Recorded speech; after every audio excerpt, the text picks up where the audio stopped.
Ouais, il y a un truc qui va pas, il y a un secteur qui va pas, il y a beaucoup de choses qui vont pas. C'est pas le cas, c'est pas le cas. Voilà, il y a une partie que je ne m'explique pas. Voilà, mais c'est une réalité. On est, comme il a dit notre ami, sorti pour la deuxième fois au premier tour de cette Coupe d'Afrique. J'assume entièrement cette situation.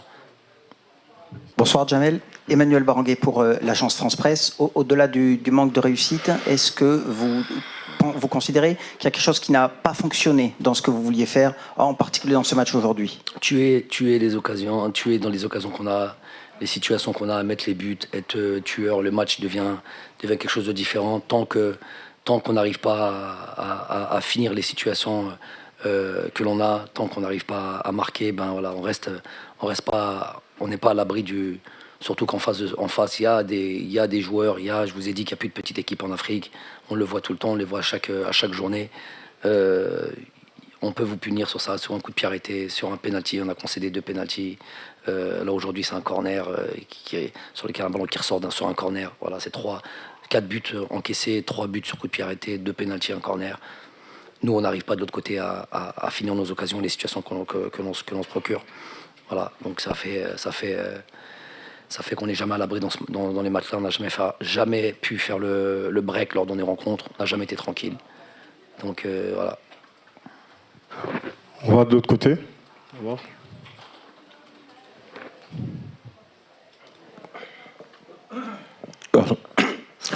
Bonsoir coach, Jamel, Latif, Miroir Info Togo. Alors, Jamel, héros en 2019, mais derrière... S'il vous plaît, ne répétez pas par contre, si je peux me permettre, les mêmes questions par contre. Si ça tourne autour de... On est sorti au premier tour et puis on a fait ça en 2019, on ne va pas s'en sortir, je ne vais pas répéter, parce que j'ai l'impression que c'est toujours les mêmes questions. Vous ne pensez pas que c'est la fin d'un cycle, Jamel? Moi, peut-être. Voici ma question. Peut-être, oui. Peut-être. Ok, donc voilà.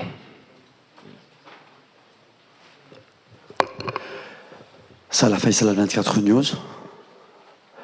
Je pense que beaucoup de mes amis ici, mes confrères, hésitent pour parler de la VAR. Aujourd'hui, notre confrère a parlé s'il y a quelque chose qui n'a pas fonctionné à cette CAN, Jamel. Moi, aujourd'hui, je pense sincèrement que la VAR n'a pas fonctionné. Elle était absente quand il s'agissait de l'Algérie. Est-ce que vous ne pensez pas que la CAF, à un moment donné, elle a quelque chose là-dedans? Merci beaucoup. J'ai pas revu les. Je peux vous dire, il y a une action de Slimani qui était super nette, qu'il y avait un penalty. Non, donc je vais répondre. J'ai pas vu les images, donc je peux pas en parler comme j'en ai parlé sur le match du. Oui, j'ai bien compris la question. Donc je peux pas en parler maintenant parce que j'ai pas encore vu les images. Je peux parler que d'un truc que j'ai vu. Donc sur le match du Burkina Faso, on a clairement Bardad qui est ceinturé et ça fait la différence. Ça fait la différence chez l'adversaire puisqu'on a pris sur les 3 buts qu'on a pris entre le premier match et le deuxième match, 3 buts ont été vérifiés à la VAR. Donc ça fait carrément la différence. Nous, il n'y a pas de VAR qui est vérifié sur ce deuxième match. Apparemment, pas de VAR se vérifier sur ce dernier match. Les joueurs me disent clairement, et c'est pas des gamins, comme tu as dit, Slimani, il y a faute ou il n'y a pas faute. Il me dit comment tiens. Ça, c'est un constat. Ça, c'est sûr et certain que de notre côté, elle n'a pas marché, elle n'a pas fonctionné la VAR. Ceci n'explique peut-être pas tout, mais en tous les cas, sur cet aspect-là, quand nous concédons sur les buts, 3 buts qui ont été validés par la VAR, à vous de faire les comptes. Maintenant, si vous voulez être aveugle, moi par contre j'ai vu quelque chose sur le terrain et je veux pas. Vous avez parlé de ça, je continue. Quand je vois, moi la ligne appartient aux arbitres, au 4e arbitre et aux entraîneurs. Quand je vois le président de la fédération qui vient tout le match haranguer l'arbitre et qu'on lui dit mais vous vous rendez compte ce qu'ils sont en train de faire et que tout le monde m'esquive, tout le monde fait semblant de ne pas comprendre, l'un après l'autre. Je l'explique à tout le monde, à l'extérieur, sur le terrain, en rentrant dans les coulisses. J'explique ça à tout le monde et tout le monde fait semblant. Où on a vu dans le monde, dans le football mondial, un dirigeant descendre, parler avec les arbitres de touche, et ils font comme si de rien n'était. Donc c'est insupportable. Qu'est-ce que vous voulez que je vous dise, moi? S'il vous plaît. Il était juste assis à côté de S'il vous plaît. S'il vous plaît, s'il vous plaît. Bon, on passe là-bas. Coach, vous avez opéré beaucoup de changements aujourd'hui. Est-ce que vous n'avez pas de regrets par rapport au choix de joueurs? Bon, il y a certains choix certainement imposés par l'absence de Ben Sebaini, par exemple. Justement, est-ce que son absence n'a pas pesé sur le rendement de la défense algérienne? Merci. Rami Ben Sebaini qui joue à Dortmund et qui a cette importance dans cette équipe-là, c'est sûr que ça fait défaut. Il vaut mieux l'avoir que le contraire. L'absence d'Ismaël, bien sûr aussi, mais bon, moi j'aime pas, on dit, entre guillemets, les absents ont toujours tort. On a un groupe, il y a des joueurs qui sont là, ils sont là pour prendre le relais quand ça va pas, mais même sinon, même s'ils étaient, même mis à part les blessés ou les suspendus comme Rami, on a opéré à d'autres changements, on a mis de la fraîcheur, on a fait ce qu'on a estimé être le mieux pour ce match-là. Ça n'a pas fonctionné comme on voulait, j'assume complètement. Si.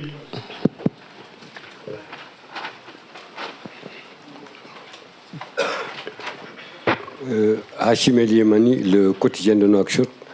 Coach, vous êtes écarté par l'une des équipes qu'on peut appeler petit poussé de la compétition. Est-ce que vous l'auriez imaginé avant le coup d'envoi, alors qu'un match nul vous suffisait?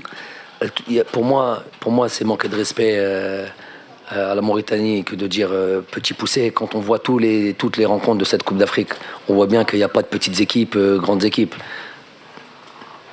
Est-ce que vous aurez imaginé que la Côte d'Ivoire perde 4-0 contre la Guinée équatoriale hier? Donc on voit ça durant toute la Coupe d'Afrique. Donc si c'est pour dire que je suis un gagnant, je suis un compétiteur. Donc avant chaque match, j'estime que je pars pour gagner un match. Donc après, je suis pas entre guillemets Madame Soleil. Les résultats, je peux pas les prévoir à l'avance. La tournure des événements, je peux pas la prévoir à l'avance. Aujourd'hui, ça a été contre nous. J'en suis à notre 6e défaite en 6 ans dans une compétition aussi importante que celle-là. On en a conscience, on prendra nos responsabilités. L'autre côté là-bas. سيد بالماضي كنت دائما تعلل تعثرات المنتخب سواء تعادل او خسر بالقول اننا نواجه منتخبات افريقيا تتطور. منتخب الكره الافريقيه تقول دائما انها تتطور. هل هذا يعني ان المنتخب الوطني اذا يتراجع الى الوراء في عهدك هل تعتقد انك انت السبب وراء ما يحدث للمنتخب الوطني؟ Je vais répondre en français, parce que c'est plus facile.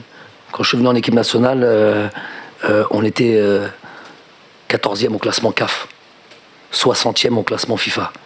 Au moment où je vous parle, on est dans le top 5 africain et on est 28e, 29e, 30e au classement truc. Donc et avec une Coupe d'Afrique dans les mains. Avec bien sûr des... Il pose la question, il répond même. Il ne regarde même pas. Monsieur, un peu de respect, s'il vous plaît, vous posez la question. Fini, j'ai plus besoin de. C'est bon, on passe à une autre question. Ici, oui, s'il vous plaît.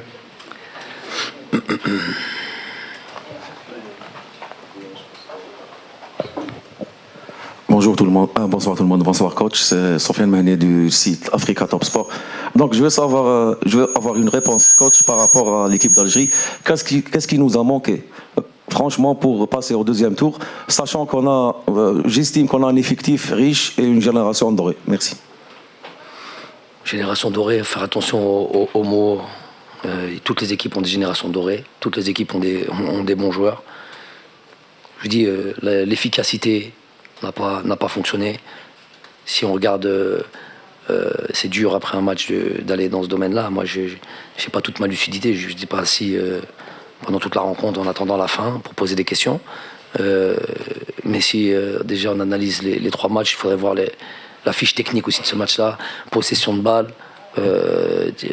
tout ce qui a à voir avec les situations offensives. Quand on voit à la fin que il n'y a pas le rendement espéré justement par rapport à toutes ces statistiques. J'ai pas le mettre un but qui tape la barre au lieu de taper la barre, rentrer à l'intérieur, ça un truc, toutes les situations qu'on a pu avoir, ça fait la différence sur un match.